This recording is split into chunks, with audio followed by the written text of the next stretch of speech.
வணக்கம். இன்றைக்கி நம்ம பார்க்க போகிற சமையல் கவுனி அரிசி கொள்ளு வச்சு ஒரு பொடி ரெசிபி தான் பார்க்க போகிறோம்.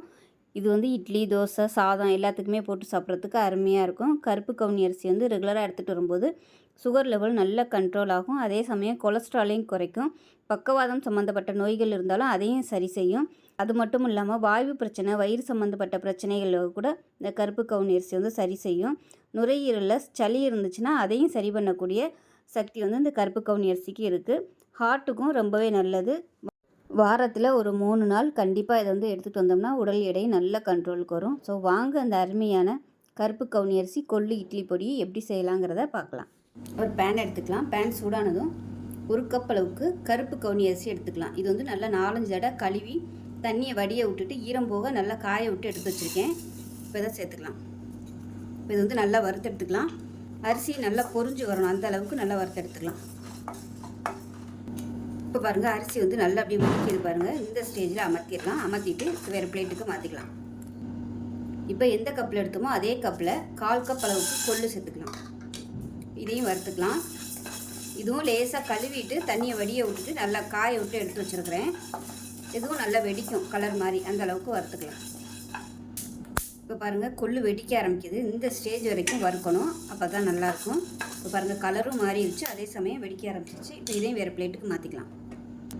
இப்போ அதே கப்பில் 1/4 கப் அளவுக்கு கடலைப்பருப்பு சேர்த்துக்கலாம்.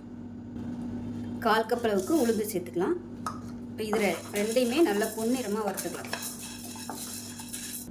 இப்போ பாருங்கள், நல்லா சிவந்து வந்துருச்சு. இந்த ஸ்டேஜில் இதையும் வேறு பிளேட்டுக்கு மாற்றிக்கலாம். இப்போ அதே கப்பில் 1/4 கப் அளவுக்கு கொத்தமல்லி விதை எடுத்துக்கலாம். இதுவும் வந்து உடம்பு குறைக்கிறதுக்கு ஹெல்ப் பண்ணும். இப்போ இது கூடவே ஒரு 1/4 டேபிள் ஸ்பூன் அளவுக்கு சீரகம் சேர்த்துக்கலாம்.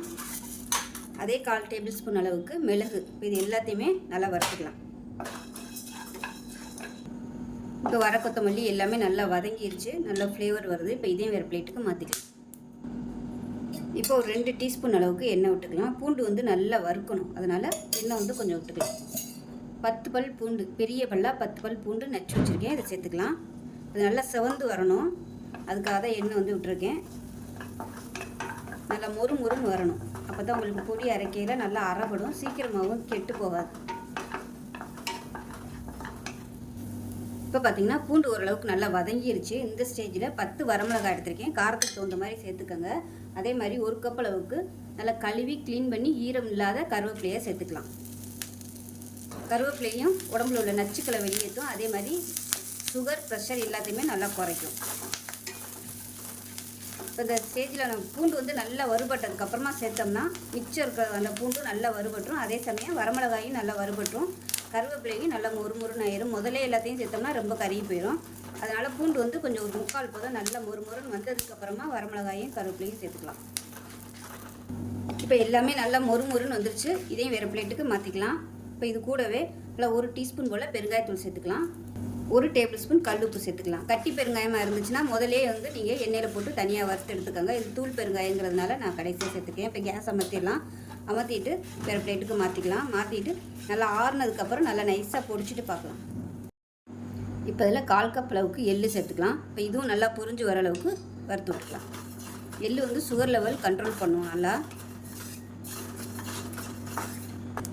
எள்ளு நல்லா வெடிக்க ஆரம்பிக்குது. இப்போ இதையும் வேறு பிளேட்டுக்கு மாற்றிக்கலாம். இப்போ பாருங்கள், பொடி வந்து ரெடி ஆயிடுச்சு. நல்ல வாசனையான கருப்பு கவுனி அரிசி கொள்ளு எல்லாம் போட்டு இட்லி பொடி ரெடி ஆயிடுச்சு. இது இட்லிக்கு மட்டும் இல்லை, சாதத்தில் போட்டு பரட்டியும் சாப்பிட்லாம், நெய் போட்டு சாப்பிட்லாம், இல்லை நல்லெண்ணெய் போட்டு சாப்பிட்லாம். பசங்களுக்கு வந்து மினி இட்லியாக செஞ்சுட்டு இந்த பொடியை போட்டு பரட்டியும் கொடுக்கலாம், நல்லாயிருக்கும். ஸோ சுகர் பேஷண்ட்டாக இருக்கிறவங்க தாராளமாக அந்த பொடியை வந்து நீங்கள் ட்ரை பண்ணலாம், அருமையாக இருக்கும். சுகரில் ரத்த ஓட்டத்தை வந்து நல்லா சீர் பண்ணும். கருவேப்பிலையெல்லாம் சேர்த்துக்கிறதுனால ரத்த ஓட்டம் வந்து நல்லா சீராக இருக்கும், சுகர் கண்ட்ரோல் பண்ணும். வெயிட் லாஸ் பண்ணணும்னு நினைக்கிறவங்க வந்து தாராளமாக அதை ட்ரை பண்ணி பார்க்கலாம். அருமையான இட்லி பொடி ரெடி ஆயிடுச்சு. எப்பயும் போல் பண்ணாமல் இது மாதிரி டிஃப்ரெண்ட்டாக செஞ்சு பாருங்கள். அடிக்கடி இதே மாதிரி இட்லி பொடி செய்வீங்க, அவ்வளோ சூப்பராக இருக்கும். ஸோ செஞ்சு பாருங்கள். செஞ்சு பார்த்துட்டு எப்படி வந்துச்சுங்கிறத சொல்லுங்கள். வீடியோ பிடிச்சிச்சுன்னா லைக் பண்ணுங்கள், கமெண்ட் பண்ணுங்கள், சேனலை சப்ஸ்கிரைப் பண்ணுங்கள், பக்கத்தில் உள்ள பெல் பட்டனையும் ப்ரெஸ் பண்ணுங்கள். நன்றி.